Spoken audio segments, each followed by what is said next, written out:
Oui, monsieur le maire, chers collègues, je ne vais pas faire semblant d'ignorer le nouvel épisode judiciaire de votre implication, monsieur le maire, dans l'affaire Vivre à Brest. D'autres se sont portés partie civile, ont eu accès au dossier et ont pu faire des découvertes et des révélations. Ce n'est pas notre cas. Et nous laissons la justice faire son œuvre avec les protagonistes concernés. Mais nous ne pouvions évidemment pas nous désintéresser de l'impact de cette affaire sur la vie démocratique de notre collectivité. Ce qui nous a choqués, c'est que nous avons découvert qu'un certain nombre de nos collègues élus étaient liés par des arrangements financiers de nature à aliéner leur liberté au sein de notre Assemblée. Donc ça concerne notre Assemblée. L'aspect judiciaire, on s'en occupe pas du tout.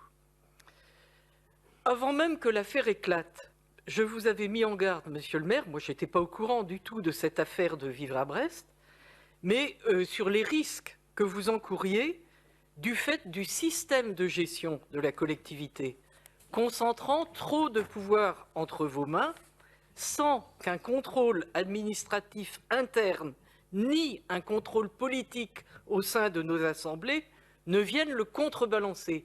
Dès qu'il y a pouvoir, il faut contre-pouvoir, organiser que ça marche. Ce n'est pas le cas ici, et ça vous met en risque. Vous n'avez pas voulu créer d'inspection générale ou toute autre structure de contrôle ayant une certaine autonomie au sein de vos services, et vous avez toujours refusé des débats de fond dans nos assemblées.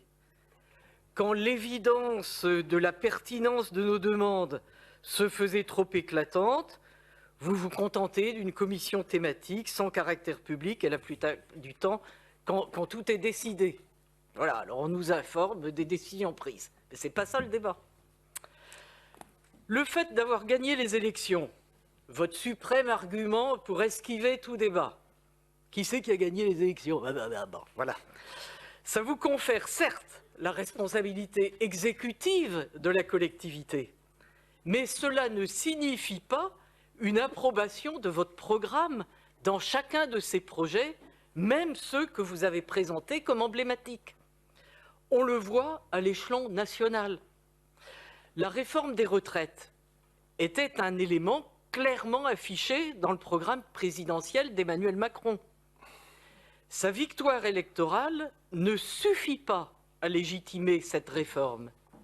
Elle ne le dispense pas d'engager un débat tant avec les partenaires sociaux qu'avec les différents groupes politiques parlementaires, y compris d'ailleurs au sein de sa majorité. Ainsi, l'opinion publique nationale, sondée par différents instituts, considère majoritairement que si une réforme des retraites est nécessaire, celle qui est présentée aujourd'hui n'est pas satisfaisante. C'est ce que dit l'opinion. On entend de nombreuses critiques. La pénibilité, les carrières longues, les carrières des femmes, les difficultés d'emploi des seniors, etc.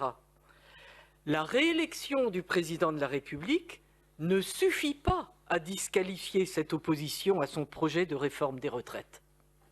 Je pense que tout le monde pourra en convenir.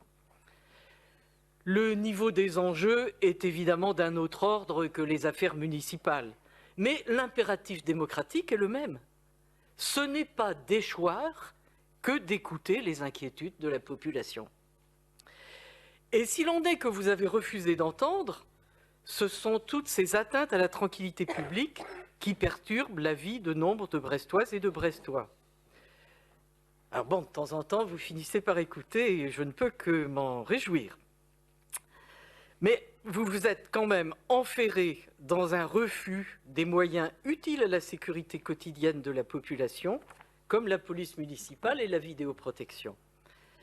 Alors vous avez évoqué la disparition de la jeune Elena, qui a effectivement provoqué une émotion générale dans la ville. Et nous le savons, vous l'avez rappelé, la police judiciaire est entièrement mobilisée.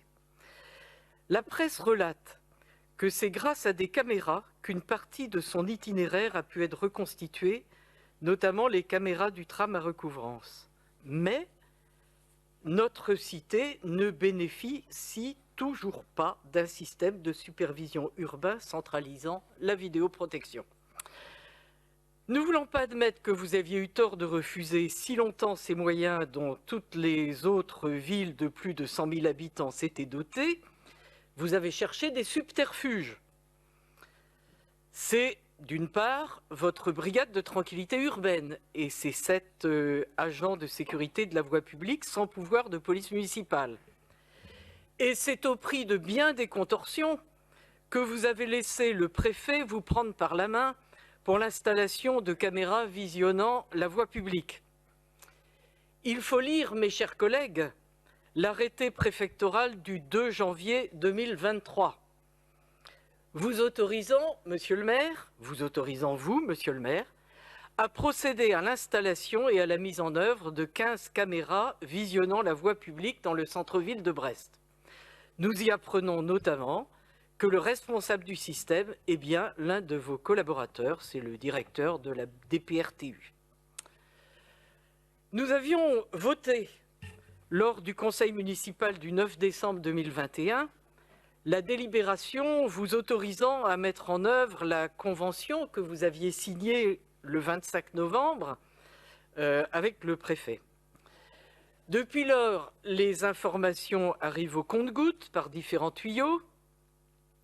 Il faut lire le recueil des actes administratifs de la préfecture pour être au courant.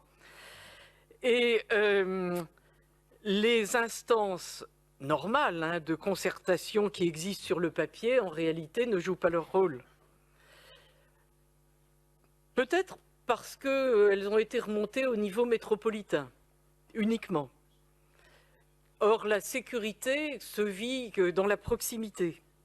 Et donc, même si une coordination métropolitaine peut avoir un sens pour la mutualisation des moyens, et ce qu'on appelle aussi le bassin de délinquance pour certaines choses, comme les cambriolages, nous pensons que c'est au niveau de la ville que la concertation devrait aussi être organisée. Ne serait-il pas temps de réunir une commission locale de sécurité et de la prévention de la délinquance et pas uniquement de renvoyer vers une commission métropolitaine. Voilà, pour conclure mon propos, une proposition constructive qui nous permettrait sans doute d'accélérer le mouvement. Je vous en remercie.